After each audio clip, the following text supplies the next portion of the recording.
What's up, guys, and welcome to this week's McInnes Marketing Minute. We are not from the rooftop today. As you can see, we're in our boardroom, and Jay is squished in between the wall and myself, as my shoulders are too broad for that, and Jay has the shoulders of a 7-year-old girl, so therefore he's placed next to the wall. Welcome to the January 2020 market update. I've said enough.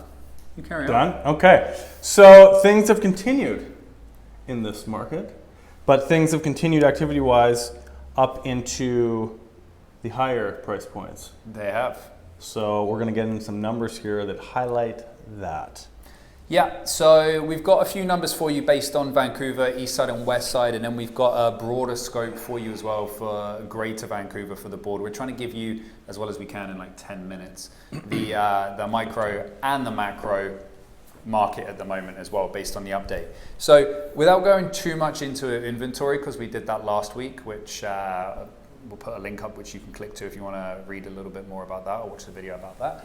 But looking at new listings to the market versus the amount of sales, it paints quite a clear picture. So Eastside Condos, January 2019, we had 263 new listings to the market with 61 sales. January 2020, we had 234 new listings to the market and 108 sales. Eastside Houses, 195 newly listed homes in January 2019 to 44 sales.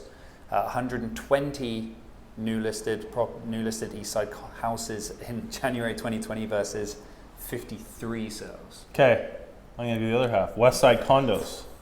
Yeah. If I can read this far. 235 listings as of January 2019 and 34 sales.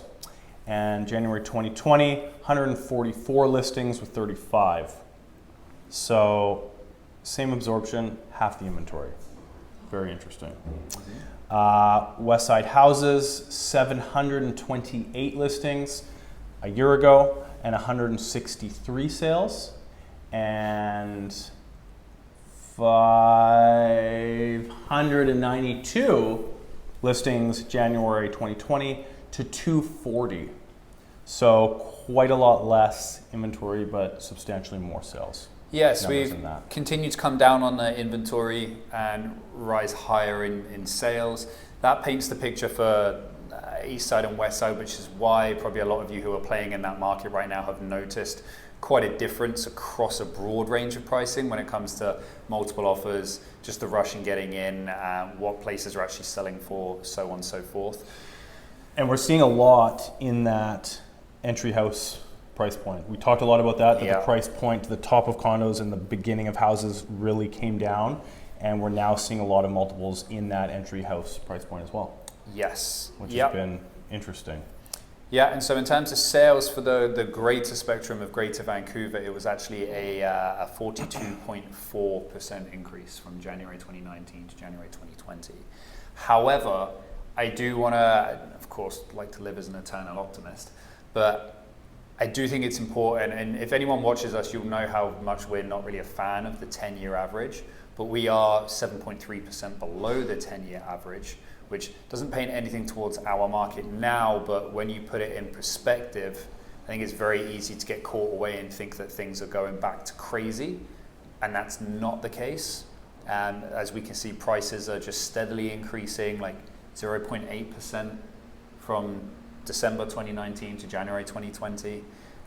So although the sales are happening, they're happening fast and they're happening a lot more, we're not seeing like the even 1, 2, 3 or 4% price increases at all. So things are coming along steady, inventory is low, sales are happening, but it's not throwing up prices, and we are still 1.2% down on the home price index versus this time last year. Yeah, and I get asked... with those price increases that have happened over the past 4 months. Yeah, and I assume you do as well. I get asked quite often, are we going to see the numbers that we saw before things changed anytime soon? My opinion of that is all the fundamentals that were in place when we went crazy and hit those absolute peaks are no longer around. So my opinion is we're moving healthy as the numbers state.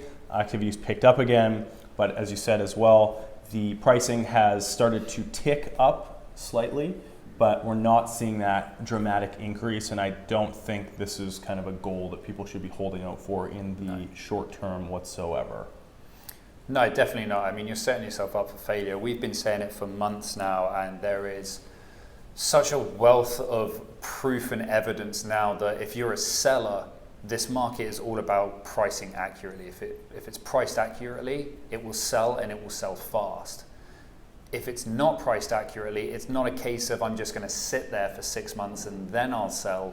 You need to be prepared to sit there for the next 6, 12, 18 months and still potentially not have anything at all if you're not pricing right. And at that point, you're just building up your days on market, and you're just shooting yourself in losing leverage. Yeah. Buyers, on the other hand, as well, you should wake up to the current market that if something is priced right and priced effectively, you need to move, and you need to move now. And you've left, unfortunately, the market where it's a case of, oh, maybe we can offer less and try and get a deal here.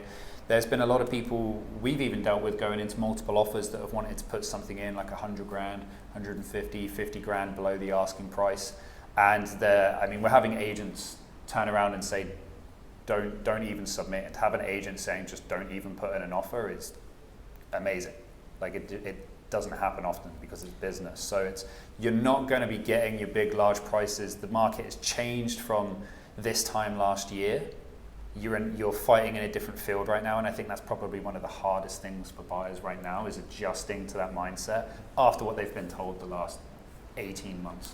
Exactly, and the market, as I was just going to add on to that exact point, is structured differently now. You've got sellers that have looked at this ramp up in activity, and they've chosen to say, we're not going to entertain any offers until Monday at 6, for example. So with that in itself, you lose the leverage of negotiation, assuming there's at least one more offer on the table, which in this case, in a lot of inventory ranges, up to the high 1 point whatever millions, you're seeing that now.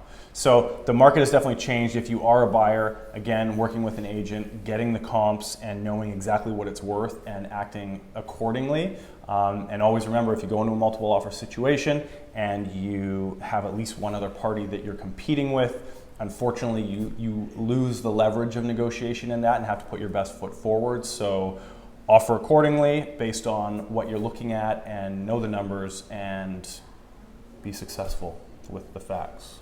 That's all we want. We just want you guys to be successful. But that rounds up our update.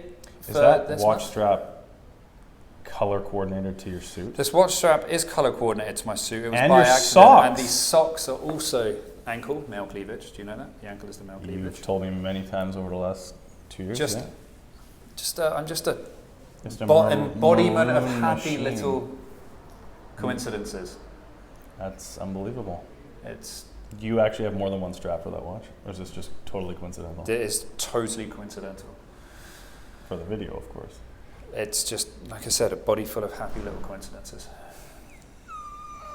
And on that note... Okay, I and Jay's 7-year-old girl shoulders need to say goodbye. Have a wonderful weekend. Reach out to us with any more questions. When was the last time you went to the gym? So when was the last time you went to the gym? A week ago Thursday. There we go. 8 days. And it shows. And it shows. Have a good weekend, everyone. We'll see you next week.